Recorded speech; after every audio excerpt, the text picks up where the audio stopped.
ध्यान भजन करते समय भटकता है मन। प्रेमानंद महाराज ने बताया क्या है बचने का तरीका। सत्संग के दौरान प्रेमानंद महाराज जी से एक भक्त ने सवाल पूछा जो सोशल मीडिया पर काफी वायरल हो रहा है। महाराज जी से भक्त ने पूछा कि भजन और ध्यान करते समय व्यक्ति को क्या करना चाहिए।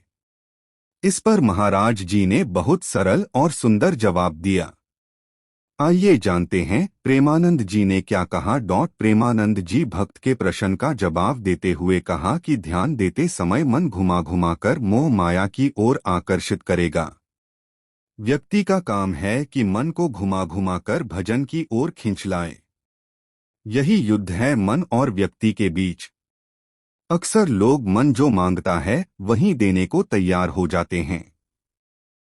उदाहरण देते हुए महाराज जी ने बताया कि ध्रुवदास जी कहते हैं कि मन अब तक तुमने तो कहा मैंने वो किया, लेकिन अब वो करना होगा जो मैं कहूँगा। व्यक्ति को मन से लड़ने के लिए हिम्मत लानी होगी। मन को अगर जीत लिया तो गुरु बन जाओगे।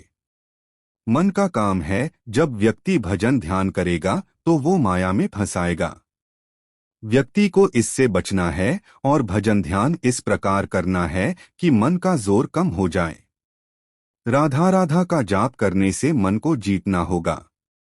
जब व्यक्ति मन की बात नहीं सुनेगा और संसार की ओर मन को आकर्षित करेगा तो मन अधीन हो जाएगा।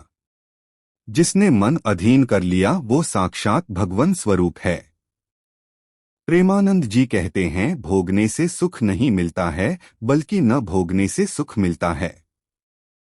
हमारे हृदय में ये बात बैठ गई है कि जो मन चाहेगा और वो पूर्ण हो जाएगा तो सुख शांति मिलेगी, लेकिन ऐसा नहीं है। जो मन चाहे और वो पूर्ण हो जाए वो सौभाग्य नहीं है। ऐसे में मन इंसान को अधीन कर वो भी करवा सकता है जो उसे नहीं करना होगा। सौभाग्य वो है जो मन चाहता है और वो पूर्ण न हो। इंसान को बस श्रद्धा भाव से नाम जप करना है। भटकने लगता है, ऐसा नहीं है। हमेशा गतिशील रहने वाले मन से आपका साक्षात्कार होता है। पहले यह समझिए मन क्या है और ध्यान क्या है, फिर इसकी गति समझ आएगी। मन विचारों, भावों, स्मृति, कल्पना रूपी प्रक्रिया का नाम है जो मस्तिष्क रूपी अंग में सदा चली रहती है। ध्यान किसी एक विचार के अटूट प्रवाह का नाम है। जब हम ध्यान करने बैठते हैं तो मन के भीतर निरंतर चलायमान यह गतिविधि हमारी जागरूकता में आ जाती है। इसमें कुछ भी अस्वाभाविक नहीं। यह तो अच्छा ही है। कम से कम बेहोशी की तंद्रा तो टूटी। अब करना क्या है ताकि मन को एक नई आदत में ढाला जाए जिसे हम ध्यान कहते हैं। इस गति को रोकने का प्रयास न करें। इसके प्रति बस जागरूक रहें। विचार उठा है, चला भी जाएगा। बस छोड़ना सीखें। बह जाने दें इस प्रवाह को अनंत ब्रह्मांड में। ध्यान में हमारा मन भटक जाता है क्योंकि ये एक ऐसे इंस्ट्रूमेंट की तरह है जिसमें हमारे द्वारा किए गए सभी कर्मों की, रोज के देखे गए दृश्यों की छाप पड़ती रहती है। और जब हम उस मन को ध्यान में जाकर एकाग्र करने का प्रयास करते हैं, विचार शून्य होने की कोशिश करते हैं, उस समय हमारा ये मन पुराने किस्सों को, विचारों को याद करने लगता है। इसी कारण से वो ध्यान में नहीं लगता और भटकने लगता है। इस भटकन को रोकने के लिए साक्षी भाव में आना सबसे उत्तम होता है। हमारे मन में जो भी विचार आए हम उनको एक दृष्टा बनकर देखते रहना है। सिर्फ हम आगे ये देखें कि मन में अगला विचार कौन सा आने वाला है। इसके साथ ही हम थोड़ी सी देर में विचार शून्य होने लगेंगे। इस तरह करने से हमें जरूर रिजल्ट मिलने लगेगा। सब्र। मुझे खुद के साथ सब्र रखना सीखना था। मैं पहली बार में आसानी से विचलित हो गया था। हल्की सी आवाज, असंख्य विचार किसी भी समय मेरे दिमाग में आते हैं। एक सबसे असुविधाजनक खुजली। मुझे इन चीजों के माध्यम से बार बार धक्का देना पड़ता था।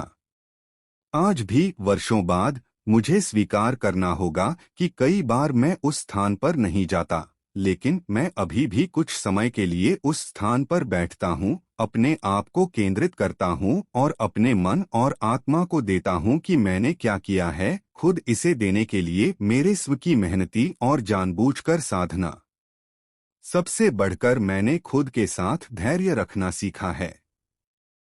किसी के लिए भी मुझे बाहर से देखना और किसी भी चीज की व्याख्या करना या गलत व्याख्या करना आसान है। जो वे देखते हैं उसके आधार पर मान लेना, साथ ही उन सभी टुकड़ों के बारे में थोड़ा वास्तविक ज्ञान जो किसी भी चीज के बारे में सच्चाई बनाते हैं, और आलोचना और निर्णय के लेंस के माध्यम से मुझे देखो। इसलिए मैं अपने लिए ऐसा नहीं करना चुनता हूँ। मैं खुद के प्रति दयालु और प्यार करने वाला हूँ। जब मैं जो करने के लिए तैयार होता हूँ उसमें कमी होने पर मुझसे परेशान नहीं होता। मैं बस बैकअप लेता हूँ और इसे दूसरी बार देता हूँ। इस सफर में मुझे वो कई बार करना पड़ा, लेकिन मैंने कर दिखाया। मैं अभी भी करता हूँ, और इसने उन तरीकों से भुगतान किया है जिसकी मैंने कभी कल्पना भी नहीं की थी। एक ऐसी प्रणाली खोजें जो आपके लिए काम करे। समय के इतिहास में कभी भी दो लोग नहीं होंगे जिनके पास जन्म से लेकर मृत्यु तक बिल्कुल एक जैसा मानवीय अनुभव हो। कभी नहीं। इसमें मैं पहचानता हूं कि मैं कितना अनूठा हूं, और यह कि हर प्रणाली, चाहे वह लाखों लोगों के लिए कितनी भी प्रभावी क्यों न हो, अनिवार्य रूप से मेरे लिए काम करेगी। अनुभवों का वह संयोजन जिसके माध्यम से मैं जिया हूं कभी भी दूसरे के द्वारा दोहराया या अनुभव नहीं किया जाएगा। यह हम में से प्रत्येक के लिए सच है। और वे अनुभव जितने अनूठे और विविध हैं, वैसे ही हम एक व्यक्ति के रूप में भी हैं। मैंने शुरुआत में अपने ध्यान के साथ संयोजन के रूप में लिखा, उन विचारों और भावनाओं का दस्तावेजीकरण किया जो लगातार मेरे पास और मेरे माध्यम से प्रवाहित होते थे, क्योंकि मैं जो कर रहा था उस पर ध्यान केंद्रित करने के लिए संघर्ष कर रहा था। यह पता चला कि उनमें से अधिकतर चीजें सिर्फ ध्यान देना चाहती थीं ताकि मैं उन्हें समझ सकूं। मेरे विचार और भावनाएं मेरी यात्रा में मेरी मदद करना चाहते थे, लेकिन मैंने उन्हें कभी भी उचित मात्रा में और न ही इस तरह का ध्यान दिया था जिससे कि वे इतने सालों से मुझे बताने की कोशिश कर रहे थे। इस प्रमुख तत्व के बिना मुझे नहीं पता कि मुझे कोई सफलता मिल पाती या नहीं। मैं शायद बहुत पहले छोड़ चुका होता। मेरा मानना है कि अगर कोई वास्तव में अपना दिमाग इसमें लगाता है